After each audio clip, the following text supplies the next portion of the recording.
is one thing the writers and showrunners on Supergirl has failed to do. I mean, one of the many things they failed to do. But let's focus on this for today.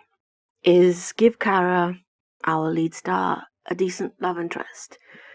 This is a consistent feature with this show, not just for Kara, of course, but we have seen Lena stuck in a relationship with a man who had no respect for her. It was rushed. The chemistry was zero. With Kara, we keep getting bombarded with useless, pathetic, downright toxic men, but why?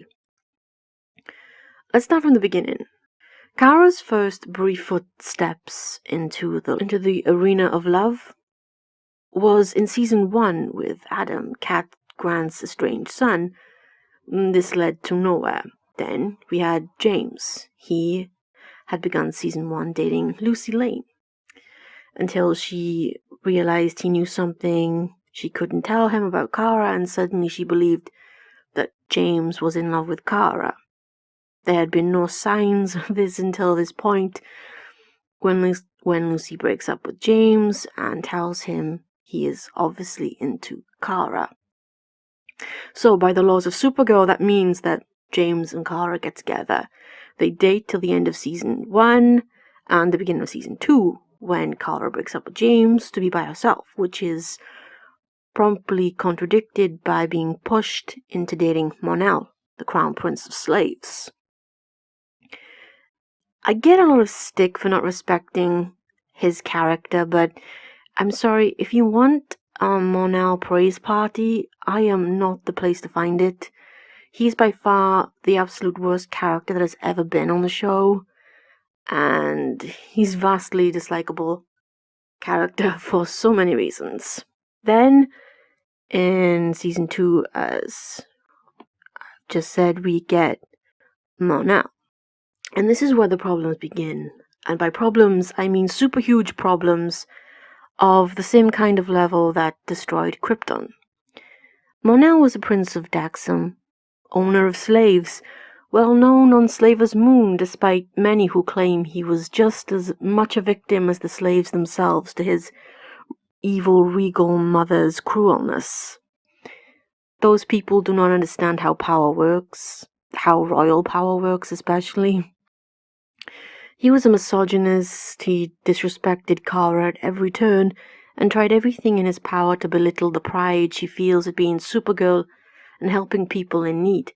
A character who, when Kara told him to back off and leave her alone, what does he do? He breaks into her apartment. This was shown as love, an act of affection by a desperate man to see and talk to the woman he loved. In real life, of course, this is a felony. It's called breaking and entering and can hold a prison sentence.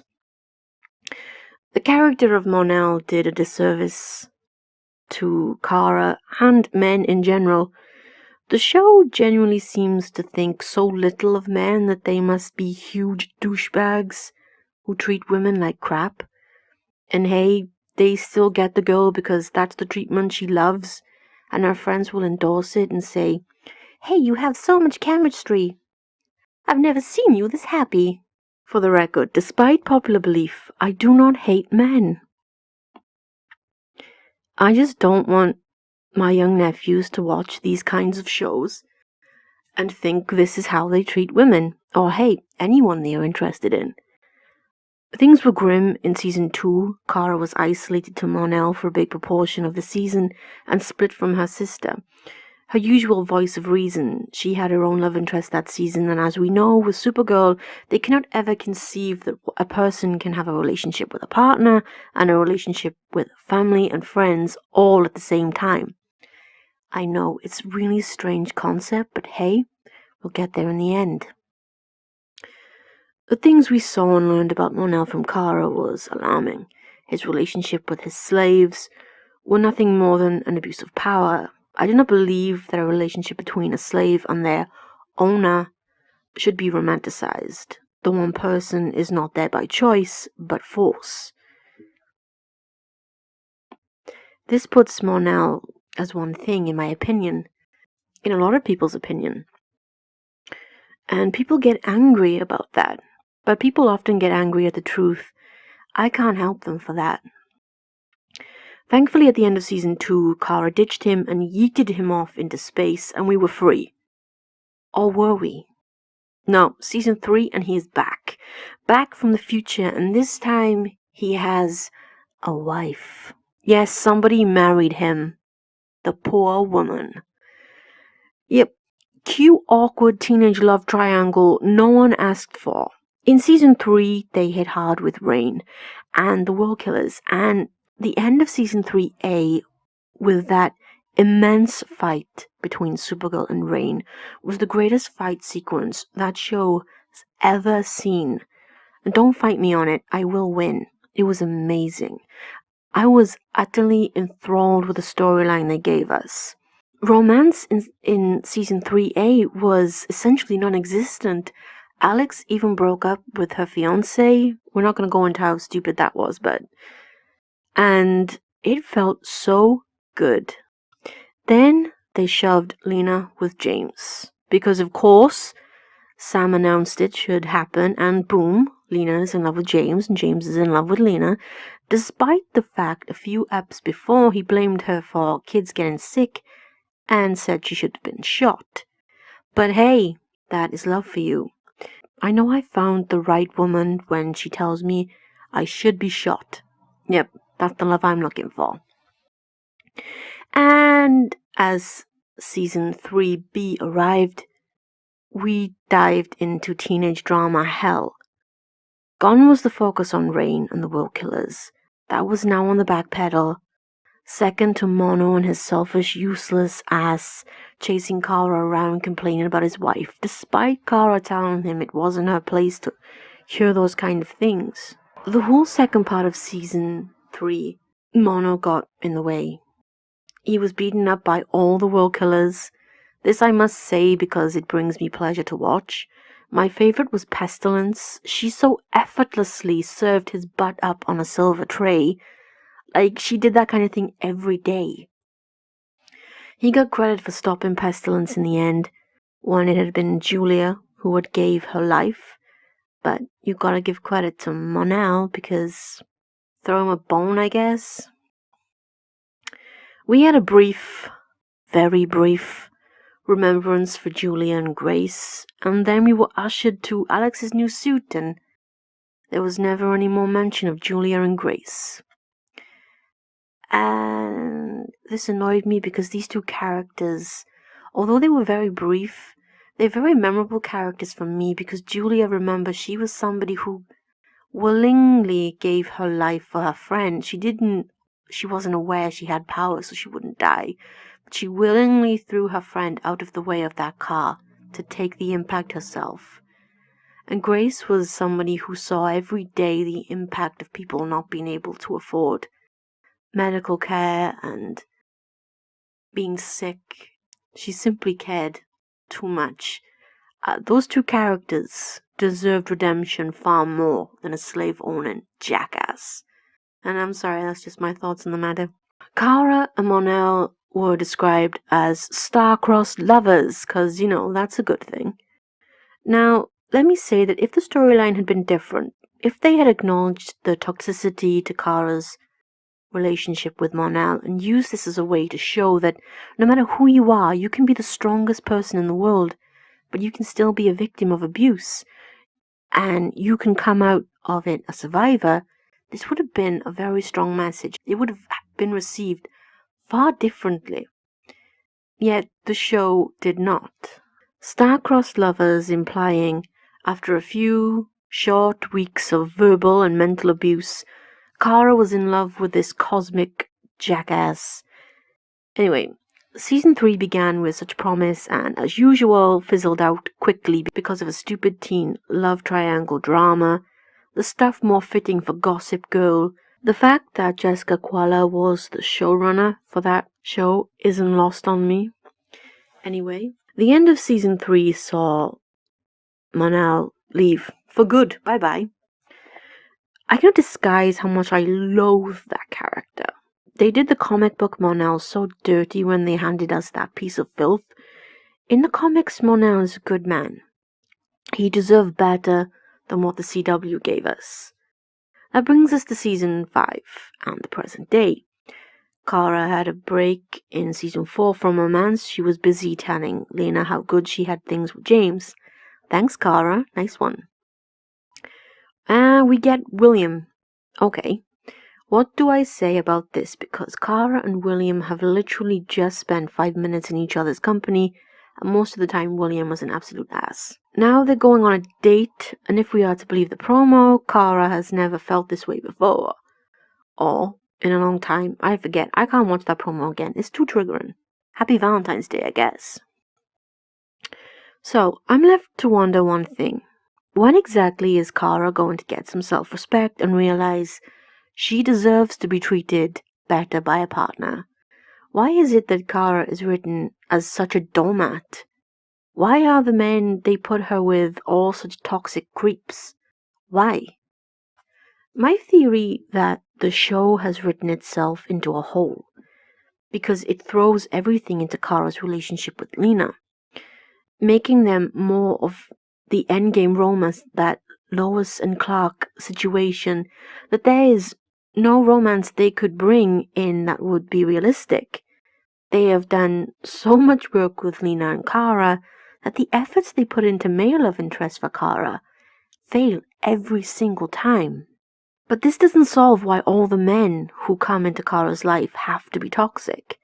We had Brainy. He was talked about by many as a love interest. It is canon in the comics, after all, for Kara and Brainy to be together. But Brainy is too much of a good guy. He's respectful and kind and decent. He would never do. So often he's written more of a clown. In season 4 this was especially true, which I must say after a while wore thin because I like his character. This season the more dramatic, darker side has been far more enjoyable for me. But we still know Kara and Brainy will never happen, ever. So where do we go? We have a group of writers who apparently do not know how to write a convincing and realistic romance that isn't toxic. Is this always going to be the case? All the way until the very bitter end? I've mentioned in my Danvers Sisters video that I think in this event Kara should always be single. That the love story of Supergirl should be that of two sisters, divided by planets of birth, by blood, but bonded by something far stronger than mere DNA. I don't see anything else happening. A show that should be about female empowerment and strong women is just used to install toxic relationships on us that are useless. Most people watch to watch people kick ass. We're not watching to see who Kara kisses next.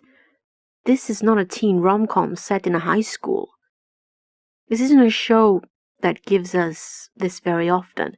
And Kara has far too many times been dumbed down and made weaker so that the love interest can appear stronger and more intellectual. The CW Kara is a world away from the Kara of the comic books, who was infinitely more intelligent than I had imagined. I've avoided talk of fandoms in this. If you've watched my other videos, you won't know. I do not belong to one. I just love to watch the shows, as I did as a kid. I don't care if Kara dates anyone or everyone. But it frustrates me to no end to see her so willingly throw herself at men who treat her like garbage. What message does this send? That we must throw ourselves at people who will disrespect and demean our existences just because they show an interest. It's more troubling when you realize that younger, impressionable kids are watching the show. Supergirl should be a symbol. She should be what Lois Lane was to me when I was a kid. Someone who was smart and strong, flawed, but always did what was right. And I wanted nothing more than to be Lois Lane. Of course, her love interest was Clark Kent. There was no risk of him treating her like crap. One reason I adored Clark, and still do. So why can't Kara get the same treatment? Why is the only image we have of Kara, the woman of steel who bested Superman in a fight, is of an emotionally weak doormat who just goes for any man who looks her way and gives her attention, no matter how negative it is? This is what I get from watching Supergirl. And I admit, it isn't a good impression, but There is so much to go and do with this character. She has so much emotional baggage, yet we see none of it. Are we ever going to address the loss of her mother again? How she watched Argo explode before her eyes? No? Her reunion with her mother was made all about Monel. Is she ever allowed to have anything that is hers? In season 1, her emotions were so raw, they were real. She was a character who was growing and dealing with things, and her growth was going in the right direction. When season 2 began, we lost it all. I couldn't help but compare her to other female characters in the Arrowverse shows, and she comes out short every single time. Sarah Lance, for instance, her character growth has gone upwards, while Kara's peaked and then dropped like a vegan in an all-you-can-eat meat buffet. She is severely lacking, and to make it more insulting, they land us with these useless male characters that they have no purpose but to try to be Kara's love interest. The issue is and always will be in the planning and writing of Kara, and any character that appears on the show. It's not good enough, and quite frankly, I don't see that ever changing. And now that we are so far into the show's reign, I don't see this being a problem that can be fixed. She should have found her endgame by now. They should have built their foundations and been growing, but we are in season 5, and the only, I repeat, only relationship Kara has that has any kind of romantic tones to it is with Lena Luthor. And I don't care if you disagree. I'm a writer by profession, and I look to storytelling, not who you ship the most. And Kara and Lena are on course for that classic endgame. They mirror Lois and Clark so much, but I suspect that this is on purpose. We know Supergirl love their queer baiting. So, let's all look forward to this coming episode. Will Kara be subjected to another dull, boring man who is simply utterly useless? Or is it all a ploy? A lovely way to ruin an episode that is actually about Alex and not a dreadful date no one asked for. Let's hope we're wrong and we just anticipate the worst, because let's face it, Supergirl lost our trust a very long time ago and they haven't earned it back. And at this rate, they never will.